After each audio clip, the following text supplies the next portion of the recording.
So this is another interesting question about historical linguistics. You're Tibetan.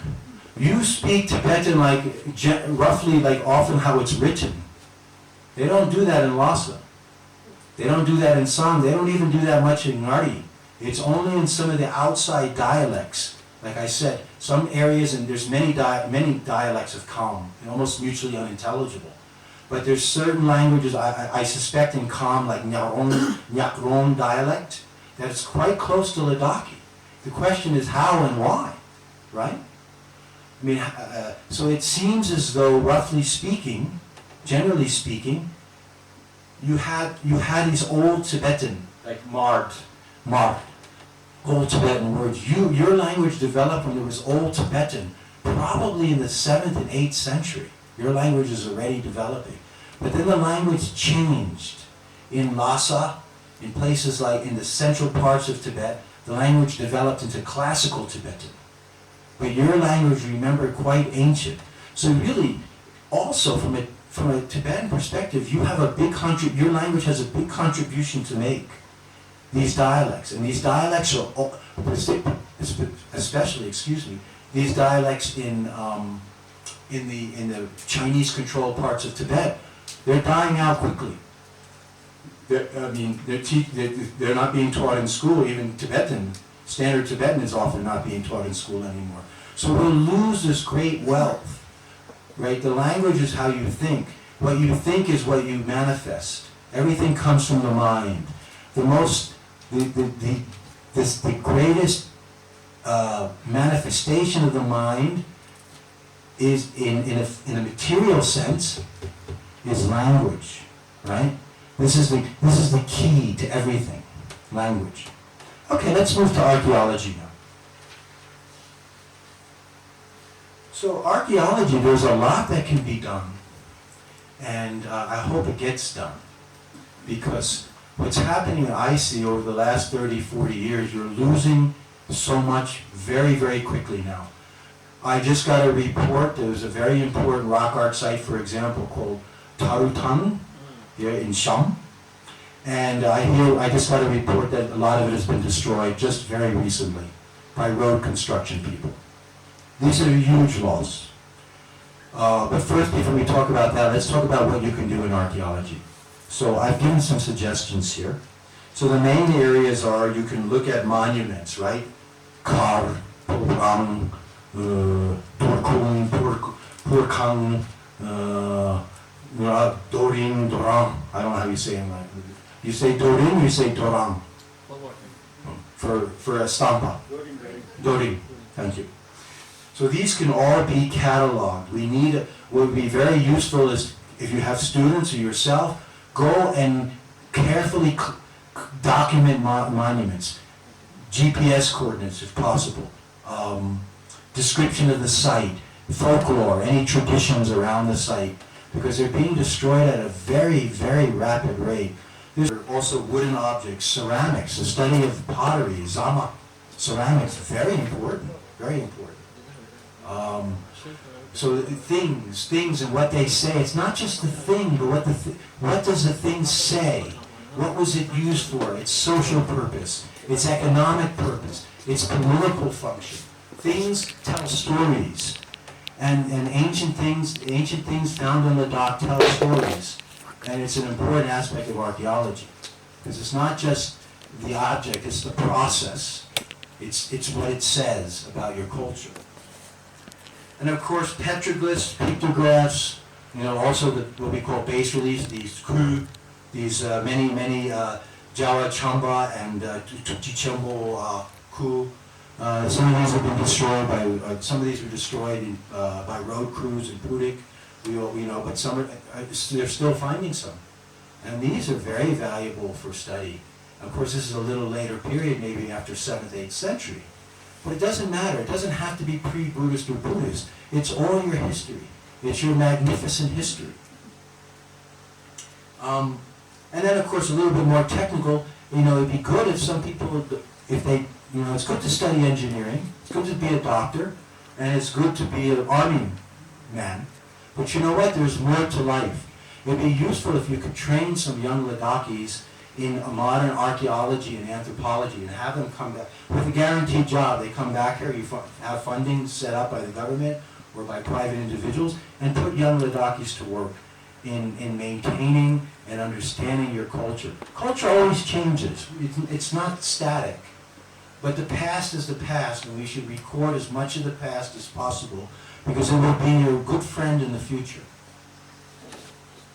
And then, of course, you can look at botanical remains. When they open a tomb, there are many things you can't see with the eye, but they're very, very important. Like little bits of plant material, like maybe ne, or maybe there's sema, or maybe some other plants. Maybe plants they don't grow in Ladakh anymore. But these can be all analyzed, and they can tell you about the diet, how strong people were, how big they were, right? Because in Ladakh, there's many stories about these tombs get opened by road construction or whoever, by the army, by private people looking for treasure. And they talk about big people, sometimes huge Ladakhi, 7-foot tall statues, apparently skeletons. Apparently it's true. Who are these people? Magnificent, big people, it seems. Right? There may be, it is possible that if this is right, then certain Ladakhis or all Ladakhis were much bigger, they might have been much bigger 1,500 years ago. If you could see your Pami, or maybe meet up Nishu Nolade, you might be, or 50 meet up before, you might be really surprised by these people. They might be pretty awesome, some of them. Which brings me to a point. Why study archaeology? Well, there's a perception in Himachal and Ladakh, or in Uttarakhand, a general perception among Indians that very nice people, generally honest people, these Janjatis, they like to drink, they like to dance, they like to sing. They're a little rough on the outside, a little jungly maybe, but good people, but not that civilized, actually, compared to the plains and the Brahminical culture. Well, actually, history doesn't really support this view, particularly in Ladakh. When we look at the wealth of archaeology, we see that the early Ladakhis had a highly sophisticated civilization. And we can trace it back in the rock art and probably in the artifacts to around roughly 2000 BC. And we can talk a little about the periodization if we have time. So we clearly, 1,500 years ago, in the time of early Buddhist culture in Shangshung, remember Shangshung were non-Buddhists. If you want to use a general, we could call them Bum Chus, or Bum Bu. So they were a different religion, but they had a sophisticated culture and understanding. It wasn't Vajrayana Buddhism, but they had a very deep knowledge of the cosmos, it seems, from the origin stories. The idea of the world, a primal state coalesces into existence. This existence then devolves into people, the various lineages of people, stars, planets, rivers, everything. Kind of almost scientific in a way. So, sophisticated, the little we understand from the text, very sophisticated understanding in Western Tibet. Let's call this Western Tibetan Plateau, neutral term. So we're talking about Spiti, especially Ladakh, more than Spiti even, Western Tibet, Gugay, Rutok. These were areas of very high development, 1,500, 2,000 years ago. They were building fortresses, castles, palaces of incredible sophistication. And hopefully we'll look at a few of those. I have some pictures I want to show you from Nagma and Stoke Munkar. And you can be very proud of the achievements of your early ancestors. Now, and then of course, later from the 8th and 9th century on, we have the introduction of Tibetan Buddhism, Vajrayana Buddhism. And it's a highly sophisticated tradition. When we look at the grammatical structure, the concepts, the ideology, the imagery of Vajrayana Buddhism in its various forms, Madhyamaka, Prasanika, etc., Chitramantra, we will see actually, as of today in India, the most sophisticated philosophical understanding anywhere in India. Number 2 would probably be Trika, right, in Kashmiri Trika. But there, it's Shaivite, it's a non-Buddhist system. But really, head and shoulders, the most sophisticated understanding of the nature of reality is Vajrayana Buddhism. So even in more recent period, you maintained, you preserved a highly civilized system, right? Lost in India long ago, and in early Shangshung time never reached the plains. They're like yaks. Shangshungpa, they don't go in the plains. They like high places. They're like yaks. But in all seriousness, you had a civilization. Your civilization was influenced from all sides, as you know from later times. You know, trade with Yarkand, trade with Balti, trade with Kashmir, right? Trade even with Trigarata and Kunindas in the ancient times in Himachal Pradesh. You know, people were connected. And the rock art very much shows this. Not just the rock art, but also the textual understanding. So Ladakhis can be very, I think, satisfied, content, that for a very long time, first we understand it through archaeology, historical linguistics, a little bit textual studies, because we have some references to Ladakh in early times. And then later under Tibetan Buddhist system. And then even later, we see with the introduction of Islam and whatnot, from the peers, like Pir Hamid and these peers from Balti and whatnot from the 15th century on, bringing in Islamic civilization. So Ladakh is no stranger to civilization. So the stereotype that's unfortunate developed, even in the writings of some Indian scholars, that Ladakhis, these Janjatis are nice people, honest people, sing and dance, and that's kind of all, is very incorrect, right? Actually, Ladakh is, in some ways, it was a different civilization than Indo-Aryan civilization, but very sophisticated in its own way.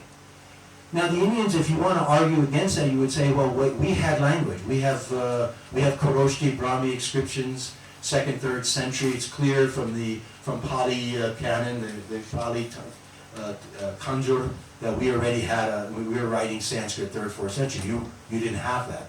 So that may be the case, it may not be the case, because we have inscriptions in Brahmi, we have inscriptions in Sarada, we have inscriptions in Koroshti, Sarada, Brahmi, here, as in northern Pakistan. So we know there was some acquaintance with writing. Now, very interesting, in Western Tibet, there Ngari, and then Naksang, Nakchu, is all mostly Drokpas, but not all Drokpas, also farmers. We find no inscriptions. I've looked for many years. I surveyed in Upper Tibet for 30 years, 1986 to 2016, which is another interesting story. So you can see from all these different angles, there's a lot that can be done. But it's very important that you have a scientific regimen. You have to understand the methodologies. If you want to work in historical linguistics, you have to understand historical methodologies. And if you want to work in archaeology, you have to understand archaeological methodologies. If you want to work in ethnography, another field. I mean, from what I understand, again, I don't know much about Ladakh. You know, you do, I don't. But from what I understand, correct me if I'm wrong, there are many old traditions. There's these wonderful traditions around Losar, with white figures. I don't know, Lagam Karpo or Lakar Chempo, these kind of white figures. I think they have different names. There are a lot of ancient traditions and customs that should be recorded before they disappear. And this also will give you an insight into ancient times. Excuse me. Because Sonam Losar, what we call the Sonam, the farmer's Losar, or Sonam, right? Nam, the time, crops, harvest, Sonam. This is clear that this is a very ancient cultural system before the Kalachakra system, which came in the 11th century. That's your Losar that begins in like usually February or March. But you have this earlier Losar system in Ladakh still, with a lot of wonderful, interesting customs. And I tell you, if you're going to collect words, you really want to go, you want to collect a lot of ancient words, because we should have a 5-volume or 10-volume Ladakhi dictionary, ideally. And a good treasury for that will be going to some of these old traditions and talking to those who do them. I know in Bropa area they have the Ladakh. They also have the Ladakh in Kelong. These are Ladakh, you say. And the Ladakh, of course, have a lot of very early invocations and prayers. It'd be wonderful to record more of those words and to develop a rich understanding of your language. So that But there's so much to be done, and it needs to be done now. What can you do now?